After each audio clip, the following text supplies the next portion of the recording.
It's been almost a year since Congress eliminated over $1 billion in funding for public media. Yet we, the people, haven't backed down. When you donate to the independent nonprofits that make up the NPR network, we hold the powerful to account together. Join the community of people who power this work at plus.npr.org.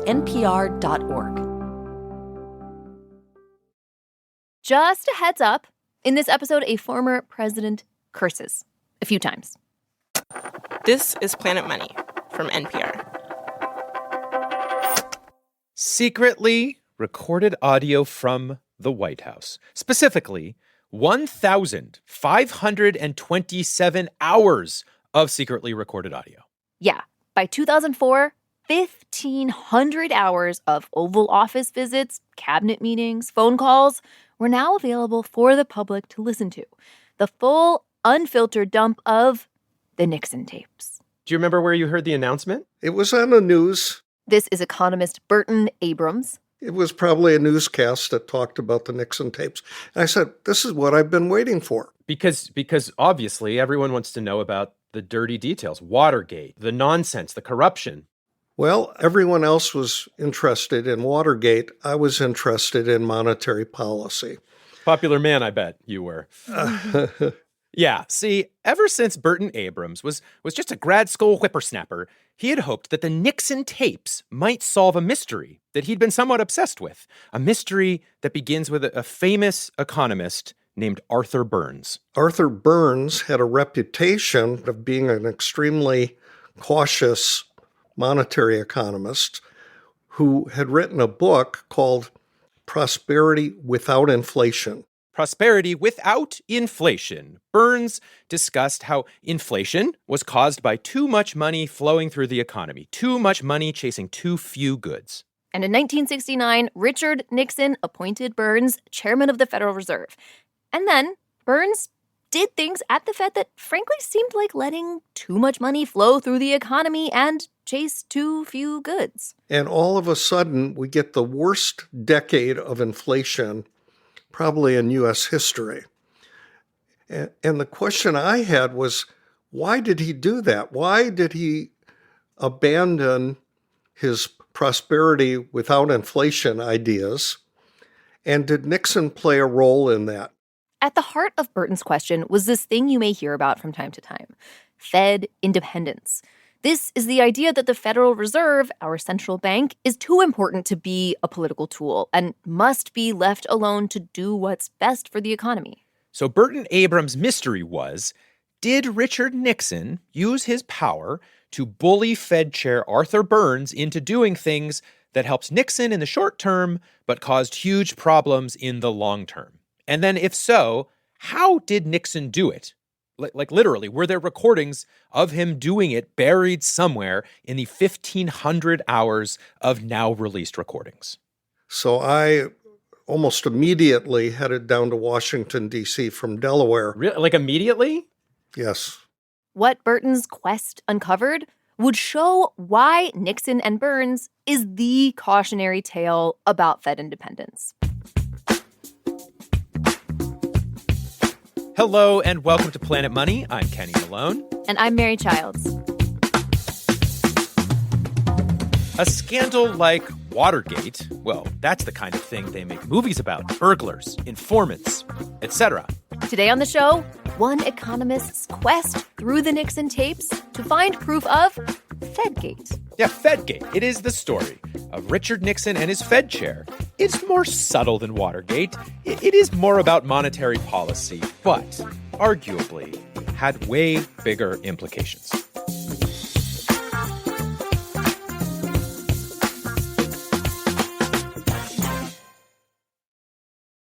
This message comes from Dell Technologies. Interruptions happen at work. But with the Dell Pro laptop powered by Intel Core Ultra with V Pro, built with optimized battery and built-in intelligence, your tech won't slow you down. Dell.com/Dell-Pro. Built for you. This message comes from American Home Shield. It's not a matter of if an appliance or system, like your HVAC, will break, but when. Without a home warranty, these repairs or replacements can cost thousands. But with an AHS home warranty, They will fix covered breakdowns, helping protect your wallet. Get 20% off all plans at ahs.com/NPR and see promo details. See ahs.com/contracts for coverage details, including service fees, limitations, and exclusions. Nixon and Burns, Burns and Nixon. I will go out on a limb here and guess that we don't need to do too much background on Richard Nixon. 37th president, elected in 1968, famously claimed to not be a crook. He's been dead for 30 years, and I would wager most Americans can still do a passable Nixon impersonation.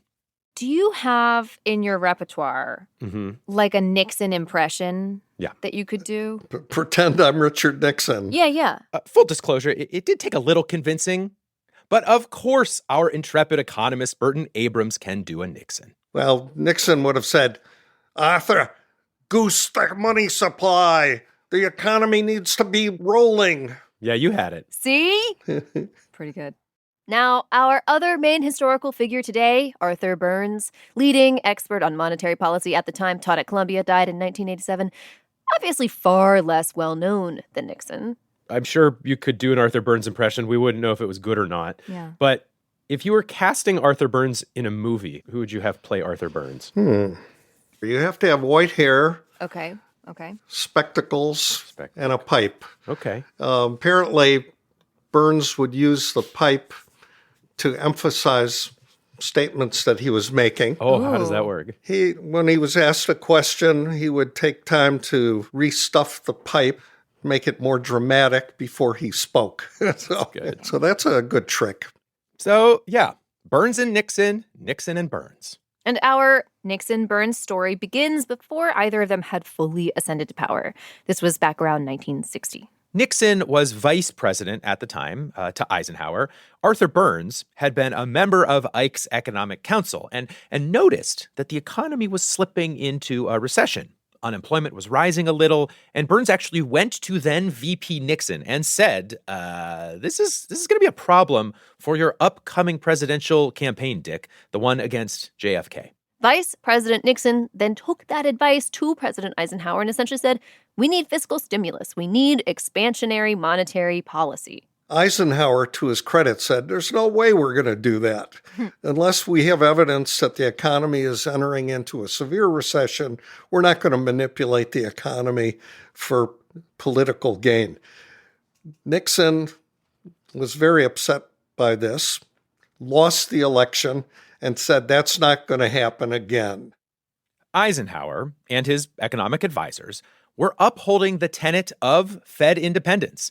And the reason it is so important for the Fed to be independent is because what is good for politicians, for the president, and what is good for the country do not always align. For example, when you are trying to fight inflation, the Fed might have to increase interest rates to slow the rise of prices, and that is short-term pain to wrangle that long-term problem. Now, Fed independence is not a law. It is a norm, an agreement. And our investigative economist, Burton Abrams, deeply suspected that the catastrophic inflation in the 70s and 80s might have begun because of Richard Nixon ignoring that norm. If so, perhaps the Nixon tapes could allow a kind of autopsy of the whole mess. Like, how exactly might Richard Nixon have pressured his Fed chair, Arthur Burns, into disastrous monetary policy?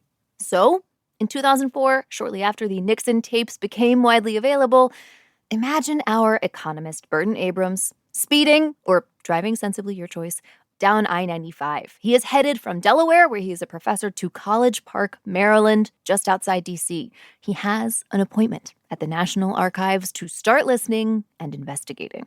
The tapes were not extremely accessible. They were available on reels. There were no transcriptions, or very few. They certainly didn't transcribe the monetary policy conversations. Sure. And you sit down, you get the literal physical reel, and you put it on the thing and play it. It was a little cassette player, yeah. And then you had to put on earphones and try to make out the garbled conversations that existed.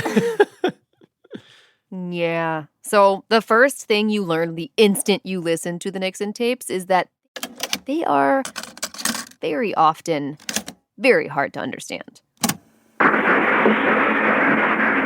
Nixon installed this recording equipment 3 years into his presidency.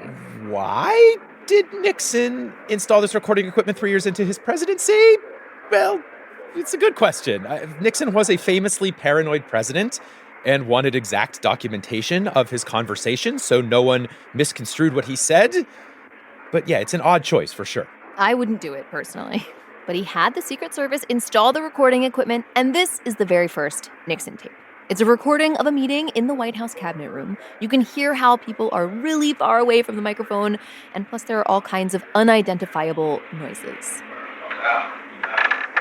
People would knock and bang on the table like... Is that true? Can you hear him banging on the table in the Nixon tapes? Oh, yes. And coffee cups hitting, they'd serve coffee and the coffee cups would be clattering. A sound engineering nightmare. So yeah, Burton had his work cut out for him. And I'm imagining a big old research montage here. He grabs a tape, he puts his headphones on. He hits play, rubbing his brow, New tape. New tape. New tape. New tape. New tape. So you're hearing them for the first time. And do they tell a story? Do they answer the question that you wanted them to answer? Yes, indeed. In the end, Burton discovered a handful of tapes that to him tell the story. And so we shall now walk through 5 of those tapes with Burton. We begin with tape number 1. The date is October 29th, 1971. Arthur Burns enters the Oval Office. Nixon is waiting. Arthur, how are you? Nixon says. Burns says, good. Now, this meeting is a year before the 1972 presidential election, and Nixon was worried, likely, that over the last 2 years, unemployment had almost doubled. It was now around 6%. And to deal with rising inflation, Nixon had helped implement a now unthinkable policy of wage and price controls. So, fighting inflation by saying, you can't do it. No one is allowed to raise prices or salaries. And in this meeting with Arthur Burns, Nixon seems concerned about the economy's effect on his reelection. So this will be the last conservative administration in Washington. Will be the last conservative administration in Washington. And then he adds, Really, what we really want, I don't want to go out of town fast. Which I guess is Nixon slang for I don't want to be a one-term president. Very cool slang. And it appears that Nixon wants to get unemployment under control. And it appears that his solution to this is more money. More money flowing through the economy. More money being lent by banks. A hotter economy in general. And that might make sense, but it might also contribute to inflation. And in fact, it seemed that Nixon had heard arguments to this effect. People thought there was already too much money flowing through the economy, too much liquidity. And Nixon, in response to this argument, says, how does he put it? Yes, it's, quote, bullshit. This liquidity problem, just bullshit. I mean, from what the pictures you showed yesterday, these people they're finding reasons not to do something rather than... Nixon seems to be saying, Arthur Burns, Fed Chair O'Mine, you should do something. And our Nixon tape listening economist Burton Abrams says this meeting is hugely informative because Nixon's political career is not supposed to be the Fed's business. Fed independence. Yeah, and as such, Arthur Burns seems to take a stand. Yeah, Burns is like, no, man, it is not BS. There is a lot of money sloshing around. And Burns seems to worry that more could affect inflation and inflation expectations. I don't want to see interest rates exploding. Burns is making an appeal to Nixon that he doesn't want to stimulate anymore. He's still holding out, yeah. So I assume Nixon is not super jazzed about that meeting. No, so I suspect that behind the scenes, pressure is still to give Nixon the monetary policy he wants. Okay, Nixon tape number 2. This is about 2 weeks later. It is a phone call. A fun old-timey phone call with an operator and everything. Hello? Dr. Burns. Yeah. Hello, Arthur. Yeah, how are you, Miss President? Hi, how are you? Fine. Did you have a good trip? Oh, yeah, I just got back from Chicago. I know. Yeah. Yeah. Why do they talk like that? I don't know. Yeah. A month before, Burns had seemed to push back against the idea of increasing the money supply. And yet, with what news has Dr. Burns called the president on this fine day? Yeah. Look, I want you to know that we are reducing the discount rate today. Oh, I see. And it will be announced around 4 o'clock. Yeah, right up to the market. Right. Mm-hmm. Lowering the discount rate. The discount rate is the interest rate that the Federal Reserve will lend to banks. So by lowering the discount rate, they're telling banks, come and get it. You can borrow at a lower rate and then make loans. This tends to increase the money supply. Yeah, more money flowing through the economy, just like Nixon wanted. And then, exactly 1 month after the last call, Dr. Burns. Yeah. Yes, how are you? Oh, Arthur, how are you? I'm fine. Yeah, you called me earlier, but I was in signing the tax bill. Yeah, I know. Look, I wanted you to know that was a good result, too. we reduced the discount rate today. Oh, yeah, good. And, what is it now? Four and a what? We got it down to 4.5%. 4.5, yeah. Lowering the discount rate again?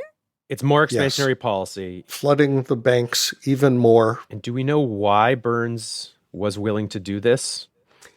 There's two theories. And one is that Burns thought that the inflation was caused by irrational inflationary expectations and that the stimulus that was going to occur would improve the unemployment situation without exacerbating inflationary pressures. Right. So, okay, theory one. Inflation and unemployment had been ticking up during Nixon's first years in office. And it is possible that Burns thought the inflation part was largely caused by people freaking out about inflation. Yeah. If everyone assumes everything will cost way more in the future because they expect inflation, they may start freaking out and buying lots of things today, which can create a surge in demand, which would then lead to a surge in prices going up. So maybe Burns thought this inflation has less to do with too much money chasing too few goods and more to do with people thinking irrationally. Maybe he thought he had wiggle room and could add money to ease unemployment and not spike inflation. Maybe he thought now the president would push for less government spending. Plus, there were literal price controls in place to artificially keep inflation down. The other explanation is that he capitulated and gave in to the pressures imposed on him by Nixon. Ah, yes, the pressures.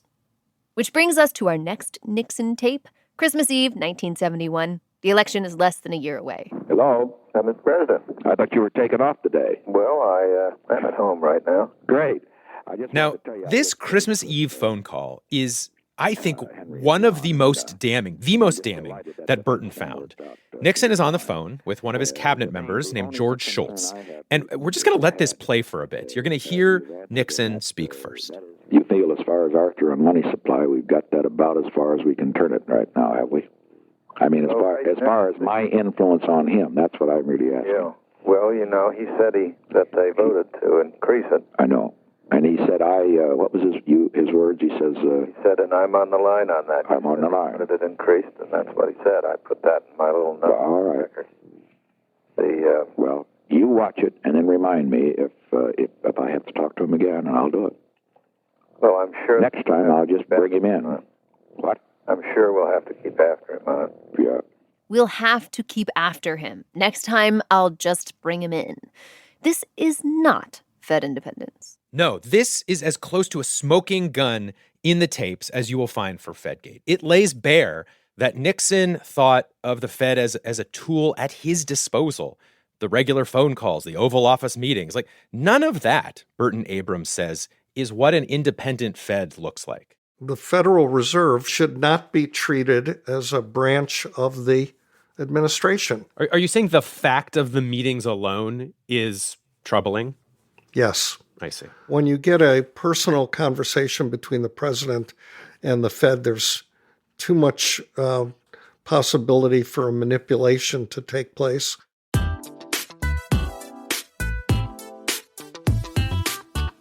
After the break, the manipulation, the catastrophe, and the secret thoughts of one Arthur Burns.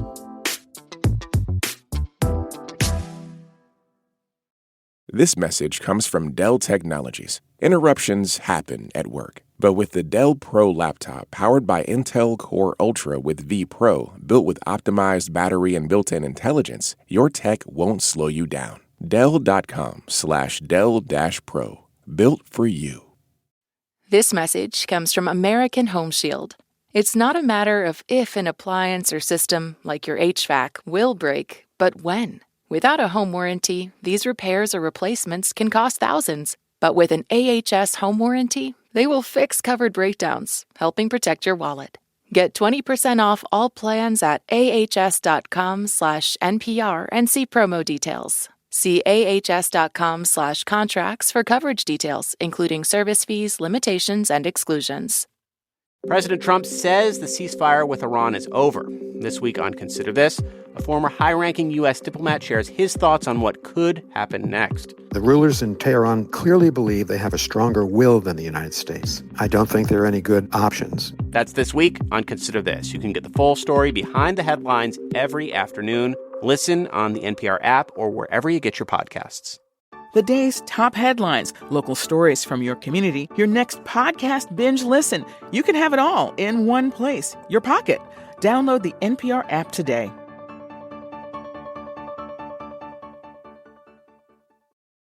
When you're listening to the Nixon tapes, what you're listening to are the Nixon tapes. Like, you're listening to people come in and out of his world. Everybody other than Nixon is just an ancillary character. And that is frustrating when you are trying to answer a question like, why did Arthur Burns seemingly capitulate to Nixon? The only clues we get are these few moments when Burns visits the Oval Office or calls the White House. But even then, he's talking to the President of the United States. He's not confessing his innermost thoughts and feelings. No. But you know where he does confess his innermost thoughts and feelings? You can hear my Post-it notes. This is well marked up. This right here is the secret diary of Arthur Burns. Well, it was a secret, at least, until they published it in 2010 as Inside the Nixon Administration, the secret diary of Arthur Burns. Yeah, and just like a little excerpt here. February 23rd, 1969, saw Prez off from Andrews Air Force Base on his trip to Europe, rained hard. I couldn't love it more. At one point, he explains to his Dear Diary that he hasn't written in a while because he's been working 16-hour days, 7 days a week. At another point, Burns wonders if Nixon has been drinking because he calls Burns and then 30 minutes later calls again, seemingly forgetting about the first phone call. But critically, this diary gives us a sense of what Burns might have been thinking when he was Fed chair. There are a series of entries in the months leading up to his decision to drop interest rates and expand money supply. And when you put those diary excerpts together, they do sound not great. Yeah. Allow us to demonstrate here. So, entry from December 29th, 1970. We have Burns writing a story about Nixon maybe meddling, in a public speech that he was supposed to give at a college. Mary will do her best Arthur Burns now and read that entry. The phone rings and Catherine announces the president wanted to speak with me. My heart sank, for I knew at once that he would want to advise me how to proceed at Pepperdine. And so it was. Now, is that an Arthur Burns or is that a Katharine Hepburn, Mary? That's an Arthur. It's pitched lower, so that's Arthur Burns. Okay, yeah. Arthur Burns, yes. Yeah. March 21st, 1971. Burns is warned of enemies from within. Recently, a journalist came to see me and told me that some WH operatives... WH, that is his way of writing White House. That some WH operatives had their bayonets out for me. August 5th, 1971. RN telephoned. Yeah, RN, Richard Nixon, and apparently RN was calling to say he'd made a public statement to clear up a nasty rumor about Arthur Burns, selfishly demanding a big pay raise. Nixon did not address what Burns deeply suspected about this rumor. RN said nothing about this foul leak coming from the White House, nor did he refer to the report, similarly leaked, that the membership of the Fed board was to be raised from 7 to 14, and that the Fed was to be placed under the authority of W. House. W House, White House. That is a threat to pack the Federal Reserve Board and fully overthrow its independence. A big deal. November 3rd, 1971. I got a stern letter from the president urging me to start expanding the money supply and predicting disaster if this didn't happen. And then exactly 1 week later, this phone call. Look, I wanted you to know we reduced the discount rate today. Oh, yeah, good. Yeah. Okay, yeah. When you just listen to the Nixon tapes, it sounds like Arthur Burns suddenly one day changes his mind about expanding the money supply. But when you read his diary, you realize that this change happens after months of phone calls, after an alleged White House smear campaign, after a leaked threat to fully take over the Fed by the White House. I think his lowering the discount rate is a capitulation to Nixon. Again, our Nixon tape searching economist Burton Abrams. Both the discount rate and the federal funds rate now begin their decline, exactly what Nixon had hoped for and wanted. I wonder if a favorable interpretation with Burns is he knew that this was not the optimal way to run the Fed during this time. But if he didn't do a little bit of it, he was going to somehow be ousted, somehow be run out of town, and someone else would be put in place who would do it even worse. Well, I think that's fairly accurate. Here's why I ask. He doesn't comment on this stuff literally in the diary, but he does sound tortured. It doesn't sound like he enjoys being a Nixon hack. I mean, there's a quote specifically in his diary from November where he says, "The president's preoccupation with election frightens me. Is there anything he would not do to further his reelection? I am losing faith in him. My heart is sick and sad." That doesn't just sound like a crony to me. No, he was a person that really wanted to do a good job with monetary policy. But he was being pressured by Nixon. Nixon wanted Burns to be afraid that he was going to lose control of his board. So now all of a sudden Burns is worried that he is the odd man out. This brings us to the final Nixon tape that Burton Abrams found that we're going to talk about. February 14th, 1972. I thought before we met with Arthur, Nixon is in the Oval Office with George Shultz, that cabinet member from the smoking gun phone call. Nixon is impatiently waiting for Arthur Burns to arrive. I've only got a half hour. I have something else. He's got to get his ass here.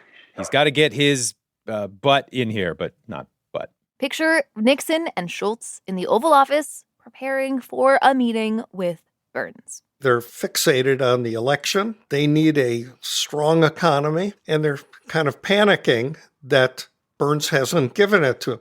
Burns has done the things they want. Like, what do they want exactly? Well, look, he was trying to parcel out a bit of benefit, right, but hadn't taken the full step yet. This is the last time I'm going to see him. Nixon says this is going to be the last time I see him, the last time he sees Burns. War is going to be declared if he doesn't come around some. War is going to be declared if he doesn't come around some. Into the Oval Office comes Arthur Burns, presumably with a pipe. Mhm. Hi, Arthur. Come in. Sit down over here. Nixon tells Arthur to come sit down. Now, Richard Nixon was pretty savvy about some economics, Burton Abrams says. So, Nixon knew that unemployment is a lagging indicator. This meeting is 8 months before the election, and if Nixon wanted good unemployment numbers for Election Day, he needed Burns and the Fed to act now. And this one's quite hard to understand, but best we can make out. I really don't care what you do in April. I really don't care what you do in April, but between now and April, something garbled, that can hurt us, something garbled, in November. Nixon actually tells him, well, okay, by April, you can do whatever you want, and you can reverse yourself. Try to reverse the expansionary policies in April and try to offset any damage that is done in the lead up to the election. And Burns allows the relatively loose monetary policy to continue. Burton Abrams says maybe Arthur Burns was convinced that later he could reverse the policy, avoid a bunch of inflation. But in the end, there was no uncooking the economy. The next year, inflation doubles, then again. By one point in 1980, it was 14.6%. Yeah, it seems the wage and price controls were just temporarily keeping a lid on the building inflation. Those controls were eventually lifted, and then inflation exploded. The next Fed chair, Paul Volcker, gets credit for fixing all of this. It wasn't pretty. He raised interest rates so high to like 19% that it essentially caused a recession, but did eventually seem to get things under control. How do you walk away feeling about Arthur Burns?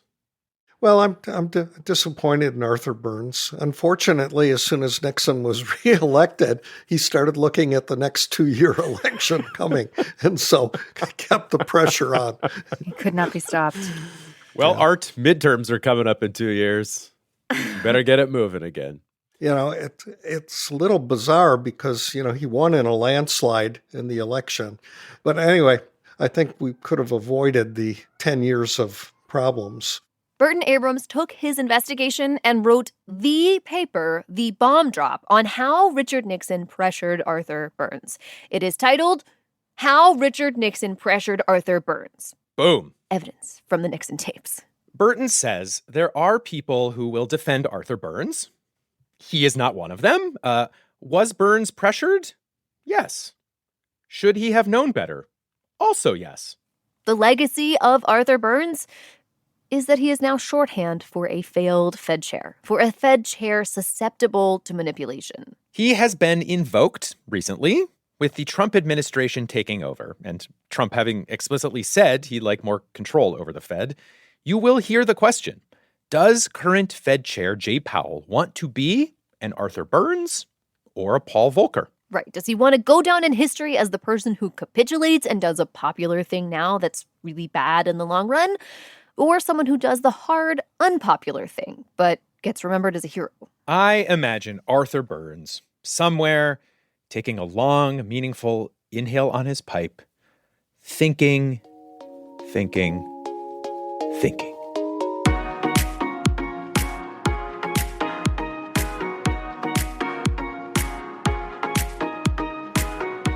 This episode of Planet Money was produced by Sam Yellowhorse Kessler and edited by Jess Jang. It was fact-checked by Sierra Juarez and engineered by Sina Lafredo with help from Kwesi Lee and Jimmy Keeley. Alex Goldmark is our executive producer. Special thanks this week to, Richard Nixon for the inexplicable decision to record everything he ever did. Big ups to Dick. I'm Kenny Malone. I'm Mary Childs. This is NPR. Thanks for listening.